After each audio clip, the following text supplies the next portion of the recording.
আল্লাহ কায়কোপাদ্রে তোমাদের এই কামলাটারে আল্লাহ মন্ত্রী বানাইছে। কেউ যদি কোনো অন্যায় অপরাধ জুলুম করে রাখে, আইন অনুযায়ী তার বিচার হবে। নিজের হাতে আইন তুলে নেওয়া যাবে না। আমার সাথে যে নির্বাচনে দাঁড়াইছিল, কতটা মামলা করছে এটা তো তোমরা সবাই জানো।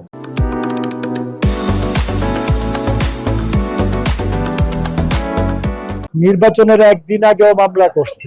আল্লাহ কায়কোপাদ্রে তোমাদের এই কামলাটারে আল্লাহ মন্ত্রী বানাইছে।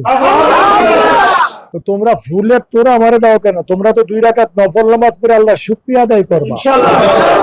ফুলের তোরা আমি নেব না, ফুলের মালা আমি নেব না। আমি চাবো তোমরা 2 রাকাত নফল নামাজ পড়ে আল্লাহ শুকরিয়া আদায় করবা। তারেক সাহেবের জন্য 2 রাকাত নফল নামাজ পড়ে দোয়া করবা যে আল্লাহ ওনারা দিয়া আমার আল্লাহ মন্ত্রী বানাইছে, ফুল প্লেটের মন্ত্রী বানাইছে। ওনার জন্য 2 রাকাত নফল নামাজ পড়ে দোয়া করবা, আল্লাহ যেন ওনাকে হেফাজত করে। তোমাদের প্রতি আমার একটা অনুরোধ থাকবে, মুরাদনগরকে মাদক মুক্ত করতে হবে, মুরাদনগরকে চাঁদাবাজ মুক্ত করতে হবে, মুরাদনগরকে অন্যায় মুক্ত করতে হবে।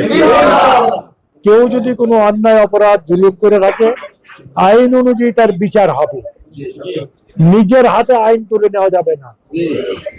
মস্তানি করে তার থেকে পয়সা খাওয়া যাবে না। কারণ আমার চাও পাওয়ার কিছু নাই। আমাদের কোনো কর্মে যদি দলের কোনো বদনাম হয়, আমি তাদেরকে বহিষ্কার করি।